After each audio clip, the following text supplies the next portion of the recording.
Bonjour. Aujourd'hui, mercredi 12 mai 2021, je vous propose l'audio numéro 12, MU, qui fait suite directement aux 3 audios consacrés au message Channeling intitulé « Les enfants de la matrice » du 23 janvier 2007 via Sananda et tiré de la vie Providence 1, nous attendons le signal en page 151. Pour la première partie de ce message retransmis par ma voix, c'est l'audio 9 Iota du 31 mars 2021. Aucun couple fusionnel n'est au sein du collectif Flamme Jumelle ni du collectif âme sœur. Deuxième partie en l'audio 10 Kappa du 18 avril 2021. 3 expérimentations surprenantes mais possibles pour les couples âme jumelle ou flamme jumelle. Et enfin, pour la troisième et dernière partie de ce message, channeling, l'audio 11, qui est donc le dernier, 11 lambda du 1er mai 2021, l'accélération de l'ascension a été actée par l'essence du collectif Flamme Jumelle. C'est donc l'audio MU, la lettre grecque MU, de ce 12 mai 2021, qui éveille de ce jeudi de l'ascension, mais aussi de la fin du Ramadan.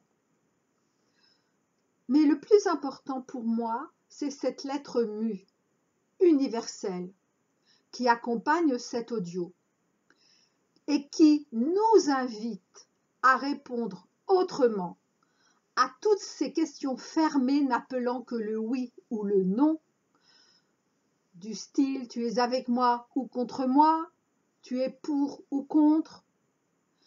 En fait, toutes ces questions qui divisent et nous réduisent à n'être que des cerveaux binaires, esclaves de nos propres machines. Je vous propose donc une mise sur la voie sous la bienveillance de cette lettre MU, qui est aussi la lettre de la grande mère même, la grande lettre hébraïque, dite hébraïque. Donc 3 parties. Premièrement, les 6 fers d'hier et aujourd'hui. Deuxième partie, la peur des ignorants ne durera pas. Et troisièmement, présence d'amour du collectif Flamme Jumelle d'aujourd'hui et demain.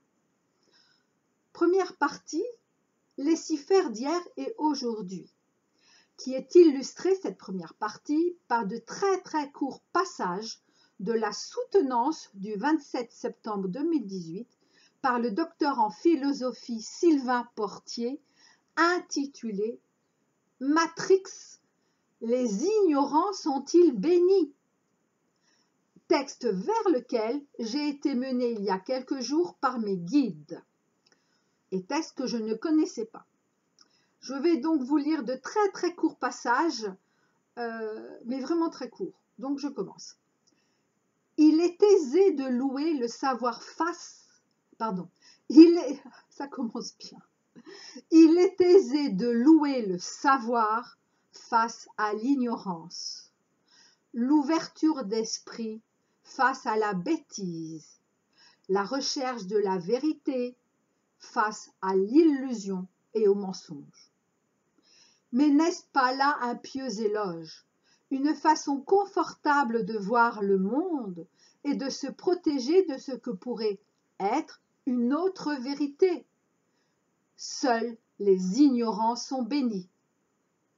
C'est cette question que nous aimerions approfondir ici, à partir d'un personnage peu étudié, 6 fers, d'un film pourtant devenu culte, notamment chez les philosophes, Matrix, réalisé en 1999 par les frères Wachowski. Autre passage, Morpheus dit « N'as-tu jamais fait ces rêves, Néo, qui ont l'air plus vrais que la réalité. Si tu étais incapable de sortir de l'un de ces rêves, comment ferais-tu encore la différence entre le monde du rêve réel et le monde réel? Autre passage. Pour sa part, Cypher regrette d'avoir été débranché de la matrice. J'ai failli dire de la machine, mais en même temps c'est vrai aussi. Donc, sorti de la caverne, il regrette d'être sorti de la caverne pour reprendre la métaphore platonicienne, car la réalité est nettement plus difficile à vivre.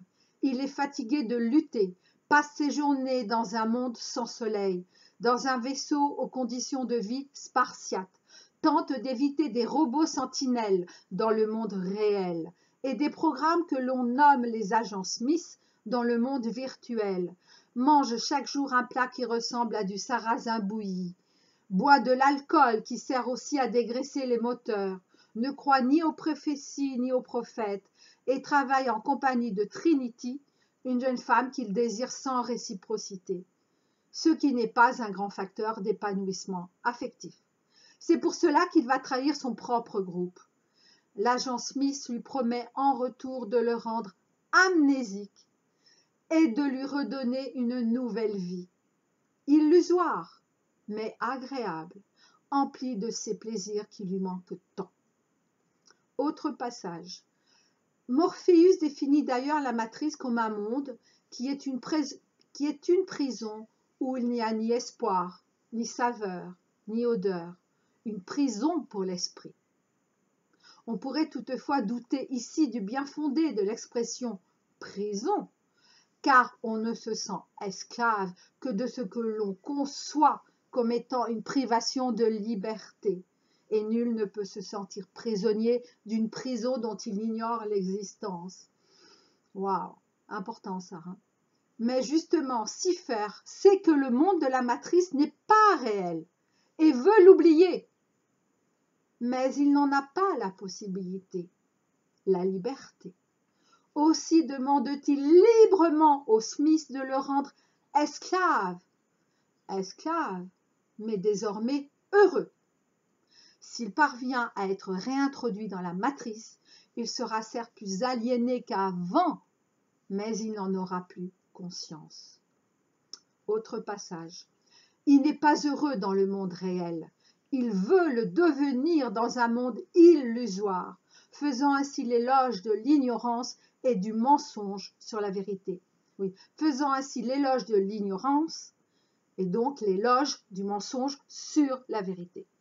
Il regrette le choix originel qu'il a fait de sortir de la matrice et de suivre Morpheus en avalant la pilule bleue qui libère du mensonge, au lieu de la pilule rouge qui libère pour sa part du poids de la vérité. J'ai fin de mes passages, des passages de ce texte, de ce très long texte. Si vous voulez, il est toujours sur Internet. Donc, je ne suis pas forcément en accord avec tout ce qui est écrit en tout le texte par ce docteur en philosophie. S'appuyant donc sur la problématique Cypher, mais je trouve son analyse très intéressante et ses questions pertinentes pour un début de réflexion personnelle. Et c'est ça pour moi qui est important. Deuxième partie, la peur des ignorants ne durera pas. Et voilà justement ce que j'écrivais en 2017, donc avant ce texte écrit par ce docteur en philosophie. Donc ce que j'écrivais dans le cadre de mon livre « La vie Providence 7, témoignages de 2016 à 2018 » en page 194. Mais c'est un très court passage que je vous lis. Tous les humains ne sont donc pas entièrement inconscients. Et cela, même sans avoir connaissance, même sans avoir aucune connaissance effective de la machine entité. même sans avoir aucune connaissance de ce que représente l'ascension, et individuelle et collective, actuellement en jeu pour toute notre humanité. Car il s'agit bien de cela pour la machine entité et ses sbires. Empêcher cette évolution majeure de notre règne, comme de tous les autres règnes de Terra, et donc voiler la réalité divine,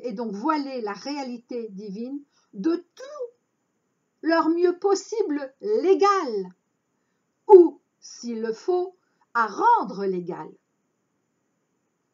Réalité divine qui peut en effet faire peur aux ignorants, sur quoi nos opposants jouent en outre. J'en reviens pas quand même. De tout leur mieux possible légal, ou s'il le faut à rendre légal. Ah non, mais j'en reviens pas de ma préscience à l'époque. Bon, je continue. Tout ça afin de demeurer dans la réalité virtuelle de la machine entité qui, elle seule, alors elle seule, c'est la réalité virtuelle illusion, donc qui, elle seule, puisse les rassurer, de la manière que cela peut rassurer le personnage de Cipher qui veut tout oublier dans Matrix. Oui, j'avais pas oublié Cipher. Fin donc de mon passage. Alors, bien évidemment, alors excusez-moi, je dois ouvrir à deux de mes chats, un qui entre, l'autre qui sort. Allez, go. Vas-y. Eh, j'ai pas trois plombes là.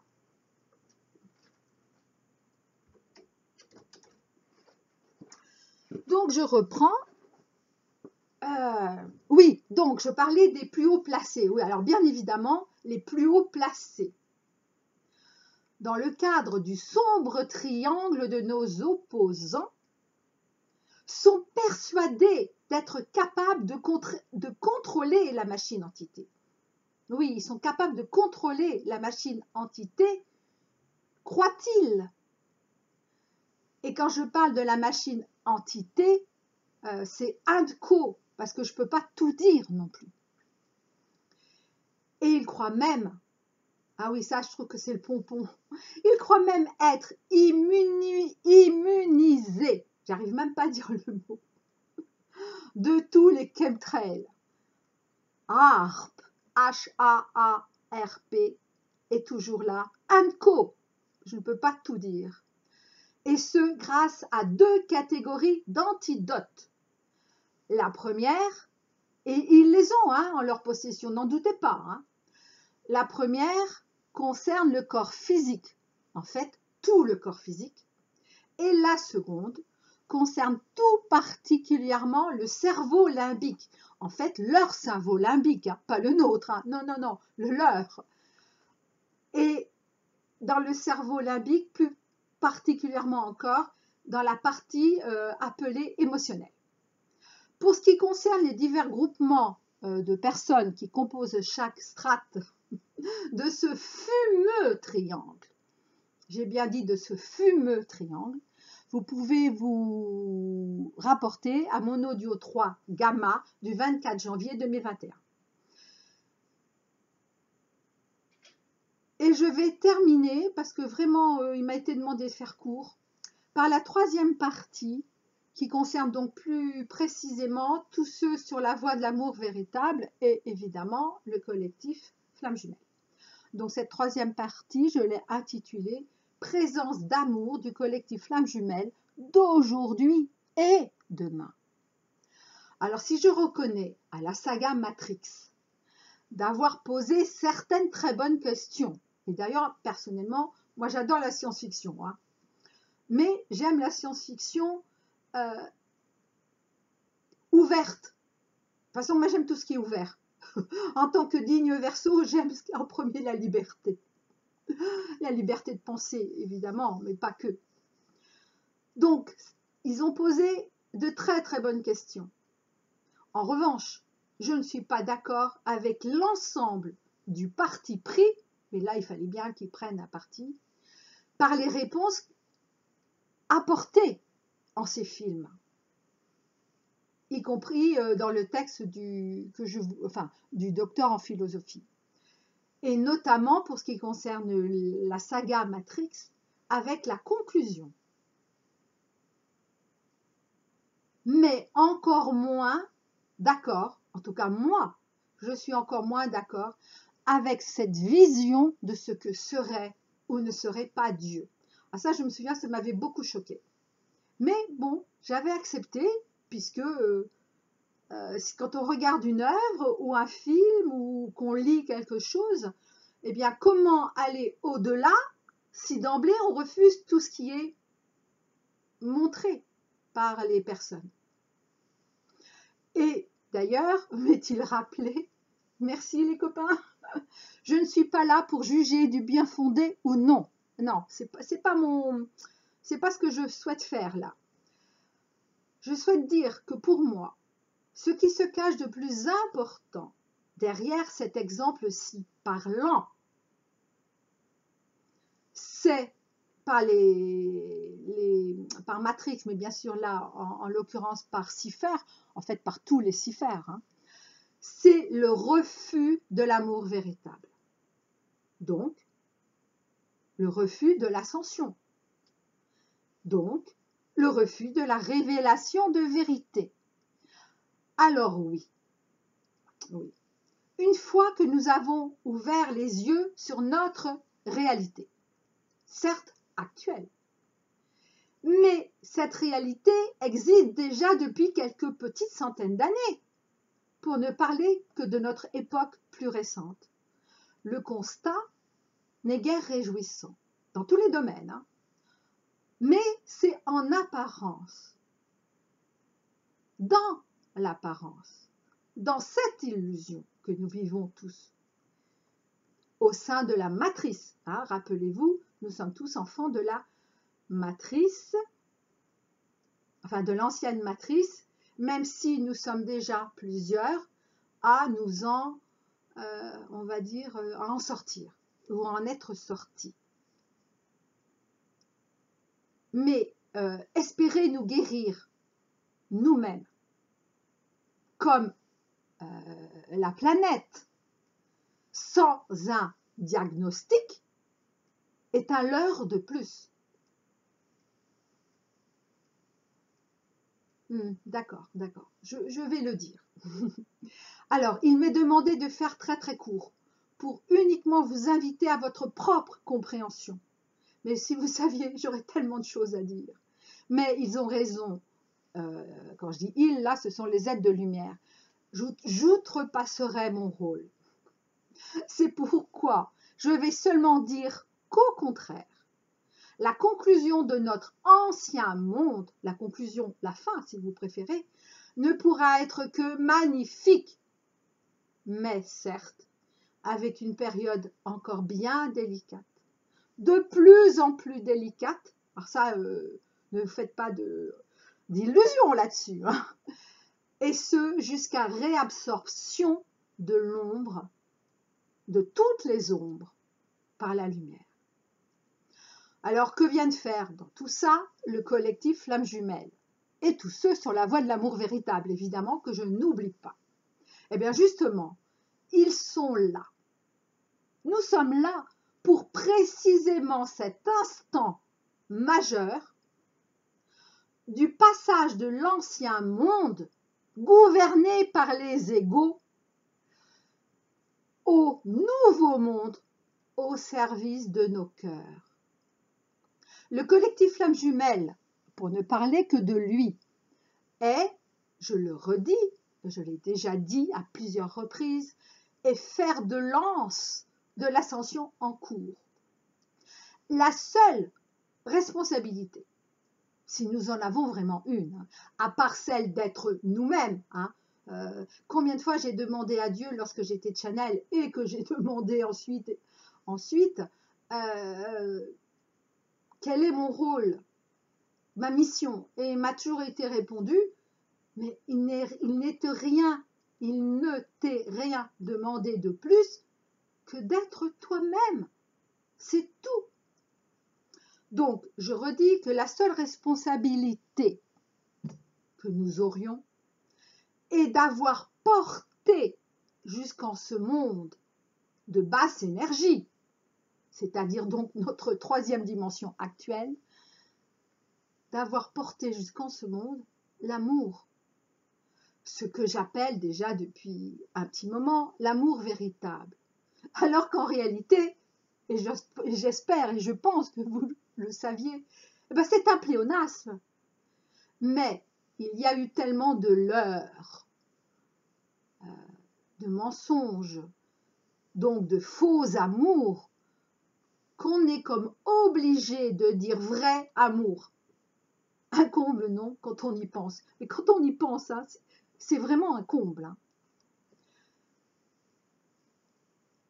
Cette responsabilité, c'est donc de montrer qu'en ce monde actuel, où tous les hommes et femmes de bien sont mis au pilori, que ce soit physiquement, intellectuellement ou spirituellement, ou encore autrement. Mais où les quelques hommes, parce qu'ils sont beaucoup moins nombreux, hein, les quelques hommes et femmes de mal, M-A-L, hein, du mal, sont encensés. Et là, bien sûr, je fais allusion aux plus hautes strates du triangle infernal, hein, de nos opposants. Eh bien, malgré ce monde où toutes les divisions sont mises en exergue pour permettre à très très peu de régner en maître, parce qu'ils se sont pris pour nos dieux, hein, pour nos dieux, n'en doutez pas, c'est montrer aux bourreaux qui sont au service de ces dieux, hein. Oui, voilà, c'est ce que j'appelle aussi leurs sbires. Donc, c'est donc de montrer aux bourreaux et à leurs victimes que la paix véritable, l'amour véritable, la fraternité véritable, la liberté véritable sont possibles. Et c'est ça le paradis sur terre, hein. C'est pas autre chose. Hein. C'est-à-dire retrouver le divin au sein de la dévastation égotique. Oui, égotique, de nos égos. Et retrouver le divin au sein de cette cacophonie, ai-je déjà dit, c'est ça le paradis sur terre. Et nous y parviendrons, n'en doutez pas. Tous les humains y parviendront. Mais il est vrai, pas forcément au cours de l'ascension collective présente, ascension de notre galaxie et de tous les règnes. Mais le chemin aura été tracé et les enfants, encore enfermés dans la matrice, l'ancienne matrice, se réveilleront eux aussi, comme le peuple maya, par exemple, nous avait montré la voie en nous disant jusqu'à aujourd'hui, hein, que non seulement c'était possible pour tout un peuple, ils l'ont prouvé, mais ce n'est pas les seuls, hein, mais que désormais, c'est possible pour tous et sur toute la terre. Après, quel choix avons-nous fait? Quel choix faisons-nous? Je vous dis à très bientôt, mais avant, je vais vérifier à combien 23 minutes. Oh, mais je fais de plus en plus court, c'est parfait. Donc, à très bientôt et soyons heureux, tous, ensemble.